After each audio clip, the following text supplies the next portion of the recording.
Hello everyone.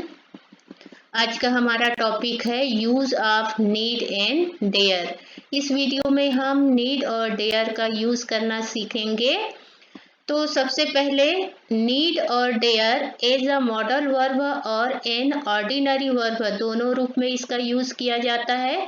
Modal verb के रूप में केवल नेगेटिव और इंट्रोगेटिव सेंटेंसेस बनाए जाते हैं, जबकि ऑर्डिनरी वर्ब के रूप में अफर्मेटिव, नेगेटिव और इंट्रोगेटिव तीनों सेंटेंसेस बनाए जाते हैं और सभी टेंसेस में इसका यूज होता है। तो फर्स्ट ऑफ ऑल नीड का प्रयोग ऑर्डिनरी वर्ब के रूप में देखते हैं, आवश्यकता या जरूरत पड़ना के सेंस के लिए, के मीनिंग के लिए। तो देखें यहाँ पर एग्जाम्पल, आई नीड मनी, ये प्रेजेंट इंडेफिनिट है। I needed your help past indefinite है। You will need my support future indefinite है। ए अफर्मेटिव सेंटेंस है। अब हम इसको नेगेटिव बनाएंगे तो I do not need money. Do not क्यों लगाए? क्योंकि ये ऑर्डिनरी वर्ब के रूप में यूज हुआ है, इसलिए। तो ध्यान में रखना है, यदि ऑर्डिनरी वर्ब का नेगेटिव है और डू नॉट है तो ऑर्डिनरी वर्ब के रूप में यूज होगा। इंट्रोगेटिव बनेगा do I need money question mark. I needed your support affirmative, negative होगा इसका I did not need your support, sorry, I did not need your help. Interrogative होगा इसका did I need your help question mark. Third है you will need my support, negative बनेगा you will not need my support और interrogative बनेगा will you need my support question mark. अब second इसका use होता है मॉडल वर्ब के रूप में, आवश्यकता या जरूरत नहीं पड़ना या नहीं होना, नेगेटिव और इंट्रोगेटिव सेंटेंस में। एग्जाम्पल है you need not stay here, ये नेगेटिव है, और need he go there interrogative है। यहाँ पर आपके माइंड में एक क्वेश्चन अराइज होगा कि हम कैसे रिकॉग्नाइज करेंगे, पहचानेंगे कि कोई भी सेंटेंस में नीड और डेयर। नीड पहले तो अभी हम नीड की बात करते हैं कि तो कोई भी सेंटेंस में नीड जो है as a modal verb use हुआ है या एन ऑर्डिनरी वर्ब यूज हुआ है। तो इट्स वेरी सिंपल, जब सेंटेंस है और अफर्मेटिव है तो ऑर्डिनरी वर्ब होगा, क्योंकि मॉडल वर्ब के रूप में अफर्मेटिव नहीं बनाए जाते हैं। निगेटिव की बात आती है तो मॉडल वर्ब के रूप में नेगेटिव भी होता है, ऑर्डिनरी रूप में भी, ऑर्डिनरी वर्ब के रूप में भी नेगेटिव होता है। लेकिन ध्यान में ये रखना है कि मॉडल वर्ब के रूप में नेगेटिव है तो नीड के बाद जस्ट नॉट होगा, जबकि ऑर्डिनरी वर्ब के रूप में यदि यूज हुआ है तो नीड के पहले do not, does not, did not या विल नॉट ऐसा हेल्पिंग वर्ब के साथ यूज होगा।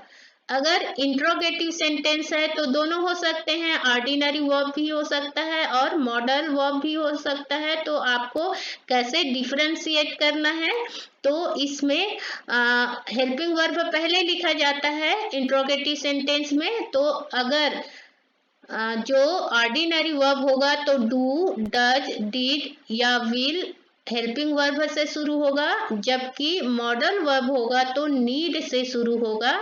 ये दोनों में अंतर है और इस तरह से हम बड़ी आसानी से दोनों का अंतर समझ सकते हैं।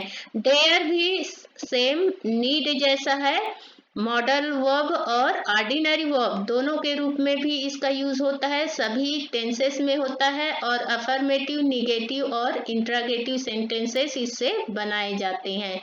ऑर्डिनरी वर्ब के रूप में इसका सेंस होता है साहस या हिम्मत करना, चुनौती देना।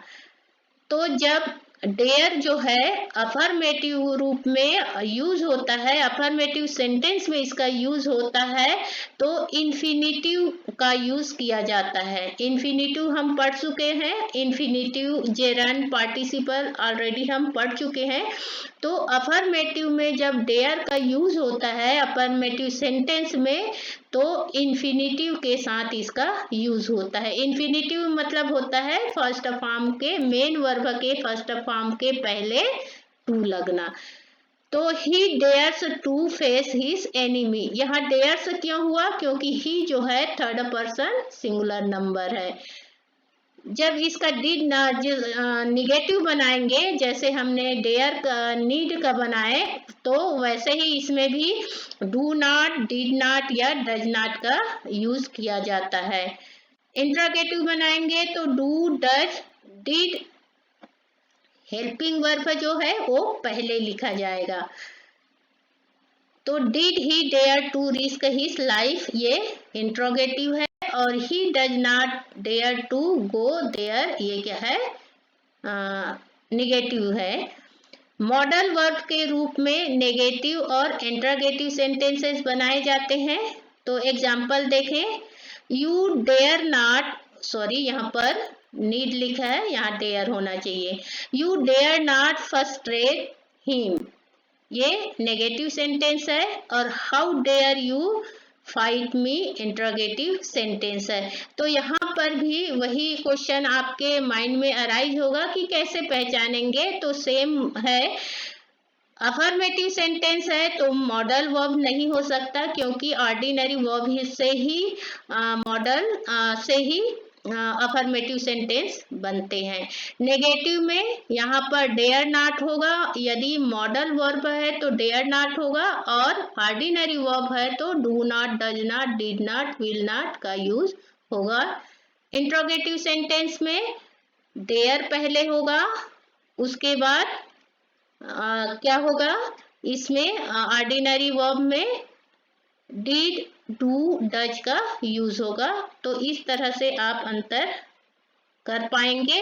अब छोटा सा प्रैक्टिस एक्सरसाइज है आपके लिए, आइडेंटिफाई मॉडल वर्ब और ऑर्डिनरी वर्ब। आपको आइडेंटिफाई करना है, पहचानना है कि इसमें डेयर और नीड जो है यूज हुआ है वो मॉडल वर्ब के रूप में यूज हुआ है या ऑर्डिनरी वर्ब के रूप में।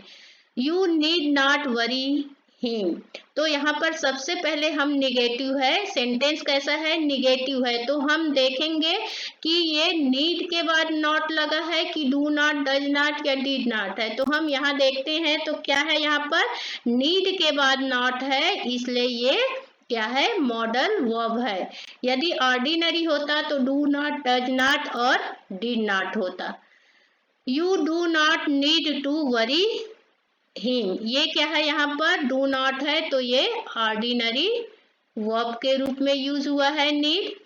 How dare you fight him, ये क्या है, डेयर यहाँ पर ऑर्डिनरी वर्ब है कि मॉडल वर्ब है, तो ये है मॉडल वर्ब। कैसे पहचाने, क्योंकि हम जब WH बनाते हैं तो WH के बाद हेल्पिंग वर्ब होता है या फिर मॉडल ऑक्सिलरी वर्ब होता है। तो यहाँ पर मॉडल ऑक्सिलरी वर्ब है, इसलिए ये मॉडल वर्ब के रूप में यूज हुआ है। How do you dare to fight him, तो यहाँ पर हाउ डू है, डू, डज, डिड कब लगता है, ऑर्डिनरी वर्ब में लगता है। तो इस तरह से आप पहचान सकते हो कि डेयर और नीड मॉडल वर्ब के रूप में यूज हुआ है या ऑर्डिनरी वर्ब के रूप में यूज हुआ है। मैं उम्मीद करती हूँ कि आप लोगों को समझ में आया होगा कि डेयर और नीड का यूज किस प्रकार से किया जाता है। Thank you.